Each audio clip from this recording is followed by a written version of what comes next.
little news that's making news. Let me get to my guest here. It's State Senator Angela Hill. Good morning, ma'am. How are you? Good morning. It's good to have you. Thank you. You guys gavel in at 4, I think, this afternoon, House and Senate? I'm not sure about the House, but the Senate at 4. Senate at 4. And always a busy. When's the next deadline? What's the next deadline? Today is the deadline for dropping bills. House and Senate? House and Senate bills. So, but is there another mechanism to continue writing a bill? That's it? No. If you're going to present a bill, you have to have it done today. If you're going to present a general bill, constitutional amendment, it has to be dropped today. Today, at the end of business today. Right. You have any more that you're going to put forth, or is that it? My anti-Common Core bill, anti-park bill will be dropped today. So they'll make the deadline. It definitely will make the deadline. Okay. Over the weekend or last week, we heard that the Department of Education has decided to drop out of the Common Core standards. Now, your thoughts on that? Well, basically, not drop out of the Common Core standards, drop out of park testing. Okay, that means what? That means that the government-funded consortia that Mississippi has belonged to since 2010, that we will no longer be a part of that education consortium. But the standards are the same? As of this point, the standards are the same. There has been no bill filed that I can see that gives any mechanism for replacing the Common Core standards with another set of standards. All right. To just the general public out there and to parents who try to keep up with this but on the periphery are really confused. What's the difference between the consortium itself and the relationship with it and the standards? Explain that.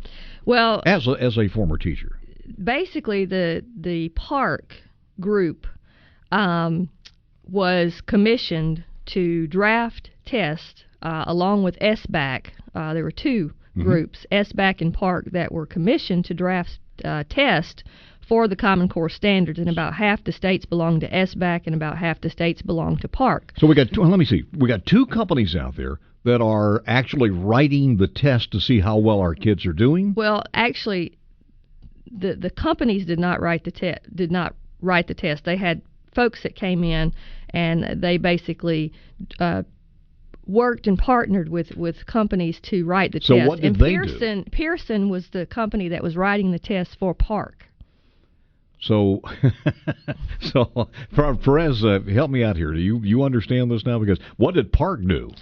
Park basically was just the gathering point, the name of the group that basically controlled the contracting and the development of the test. A lot of stuff going on in the background to see if we're doing a good job. Now, so we're dropping out of that. We're going to do it ourselves. Is that what? Or we haven't decided yet. There will be requests for proposals sent out to contract for a test. To who will they go to? They will go out in the public domain, and anybody that I understand is in the that, test writing business. Who's likely? Who are the players out there that would come in and fill that position? Of course, Pearson would be back on the square, probably bidding. Same people. I mean, there's others out there, but Pearson would certainly be one that would bid. But the thing is, if you bid for a different test, and you still have the same standards, the parents are still going to see the same problems at home with the students. And what's the problem fact with the that we don't have a mechanism for STEM in the high schools, and the fact that we have developmentally appropriate standards, and we have a framework that has many gaps in it, and scaffolding missing, where you have skills that are just gapped out of the framework, and then you get to a grade, and then you have to do this, but yet there's no backup framework and scaffolding to build you to this skill. And we see that especially in the math in the Common Core framework. So if we supplanted this, and one of the things that you mentioned to me over the weekend is that you're worried about just rebranding. We got the same stuff. Exactly. And MDE sent out emails Friday when the decision was made, or the Board of Education. There were emails sent out. I actually read one that said, don't worry, because we're not changing the framework, we're not changing the curriculum. All we're doing is we're moving away from park tests. We'll have another vendor with a different test. And I saw emails that got sent to me that superintendents sent out that basically regurgitated the line from State Board of Education, MDE, that says, don't worry, it's just going to change the test, we're not going to change the framework, but the people across the state of Mississippi know better than to get a rebrand. We've seen it happen in Indiana. We've seen it happen in Oklahoma, where we're going to just call it Mississippi College and Career Frameworks instead of Common Core, but we got the same framework written on the same piece of paper. I know the difference, and I'm going to make sure that everybody in the state of Mississippi knows the difference. What do you want to see? I mean, if you were in charge of this and at the Department of Education, what do you want to see? What do you think's best? Just like for the Jackson students? Free Press reported that the governor and I talked about, it really won't take $8.5 million to put in a new set of frameworks. Mm-hmm. There were several states in 2010, before this Common Core initiative and the big standards argument, there were several states out there that had standards that were widely known and accepted as being better than the Common Core framework, superior to the Common Core. You had Indiana, you had Massachusetts, you had Texas with their language arts standards, you had California with both their language arts and math standards. Massachusetts was on the world stage with these old standards that they had replaced by Common Core. They participated in the international test as a state, as a single entity, instead of like a country.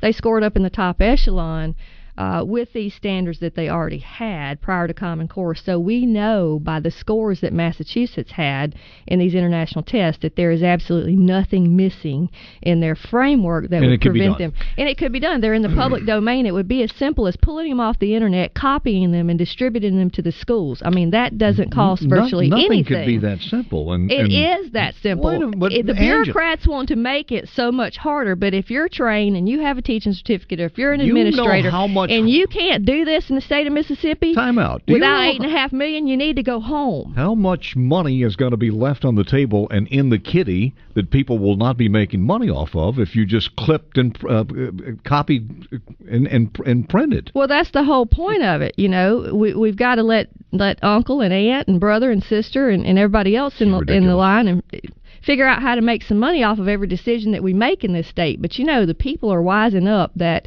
you know, good decisions can be made that don't cost $8.5 million. If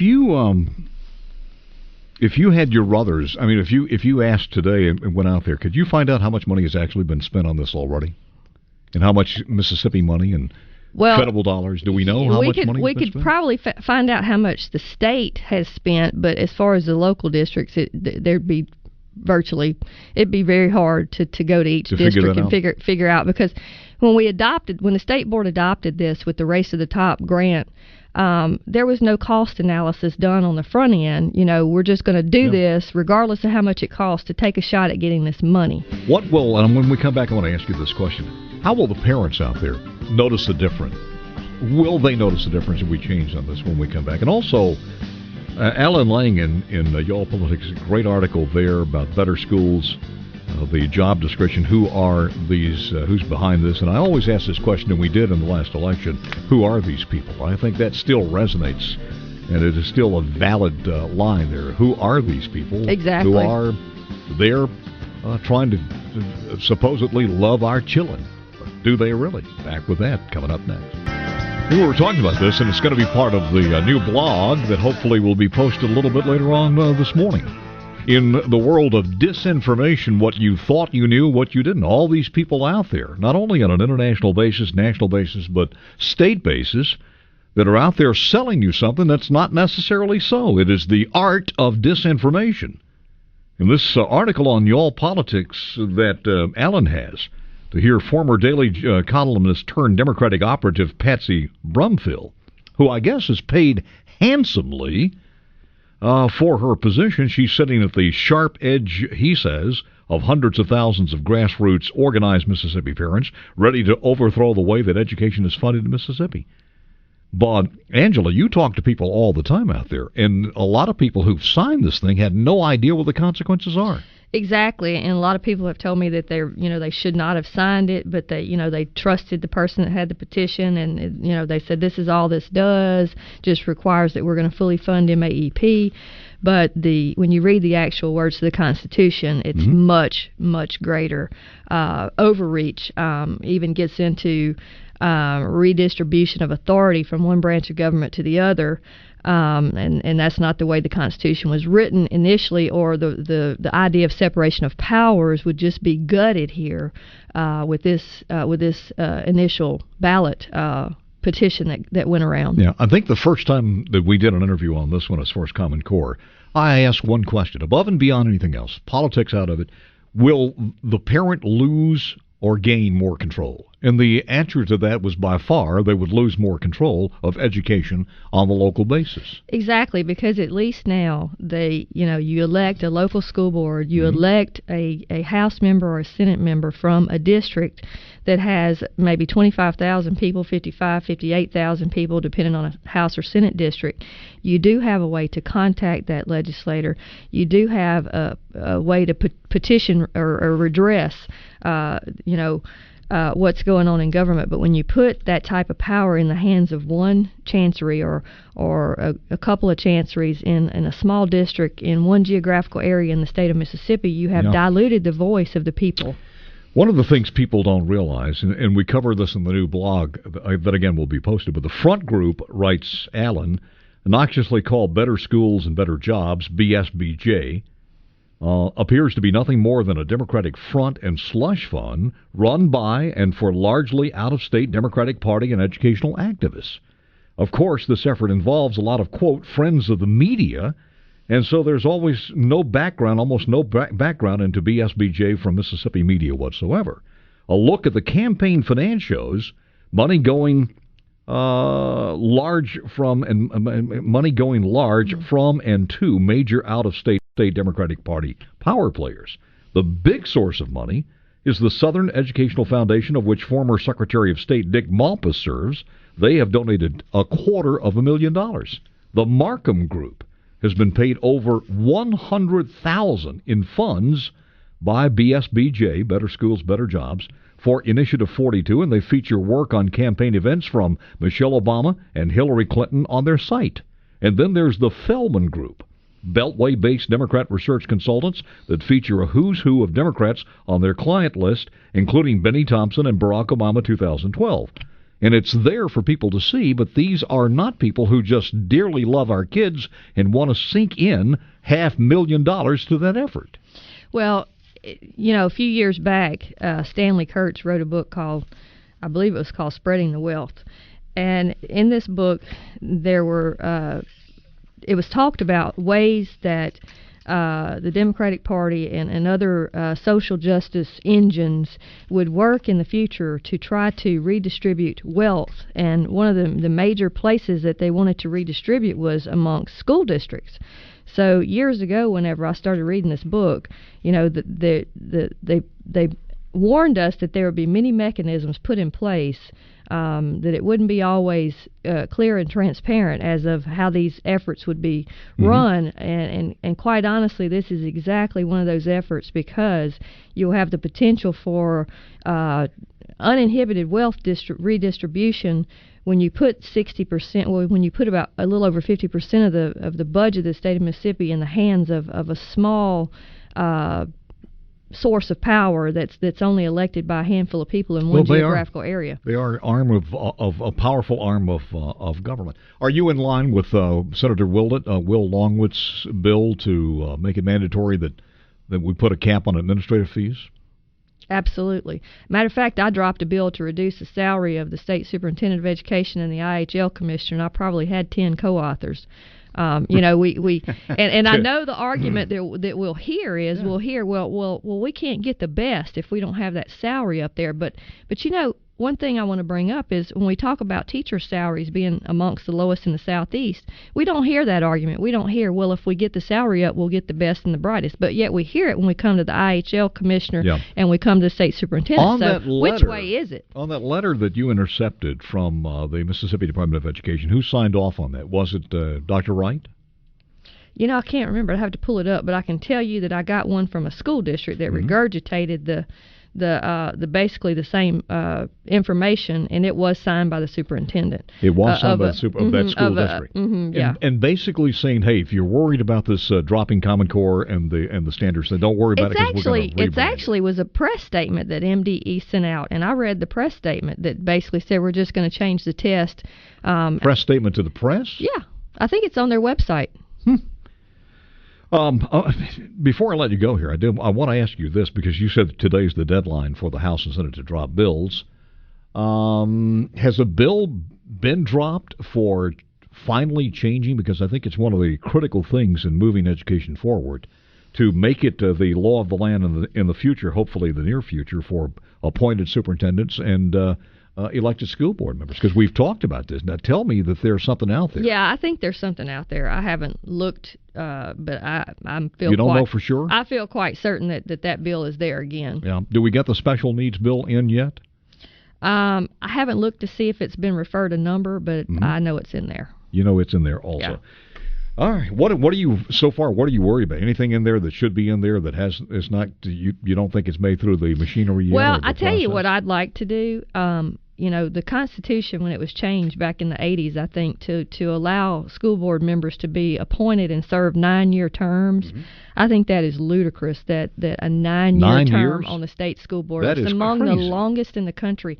I think I have one bill that I might could adjust a little bit that's along those same lines to put a ballot initiative back out there to get the Constitution back in line to say, we don't need 9-year terms, because basically that's almost like, a sitting federal judge. That's a regime. It's a regime for a state board member to serve a 9-year term. That's counterproductive. That is, as a matter of fact, I don't even know if it should be. I think it should be, if the House of Representatives is 2 years, I think 2 years is enough. 4 years is plenty. 4 years is plenty, but think about it. 4 years is a long time. It is. Your kid's all the way through high school. It is. So, I don't know, 2 years to me is a long time to serve. We do have another appointment coming up. I think Wayne Gann's term is running out, so that will give the governor an opportunity, I think. I think it's his appointment. I didn't realize it was that long. 9 years? Yeah. Unbelievable. It is. Angela, thank you. There's so many things. I mentioned that last week. It's so disheartening to watch the minutia on the floor of the House or Senate when we're not tackling the problems, right. the real problems. There's some great teachers all across this state. I have seen them, and they came to me at church yesterday and said, "Well, we've got one victory. We're out of park, but keep fighting so that we can get back control of our classrooms and teach what we know we need to teach to prepare kids for the next level." God bless them, because they they know that there's more out there than a workforce development plan and a minimal high school math standard that doesn't lead to a STEM career. I'll tell you what, you put the Department of Education in charge of the teachers that I had when I was in school, it would be a vastly different educational system in this state in 1 year. So, Angela, thank you. Appreciate it. Thank you. Appreciate it. More coming up next.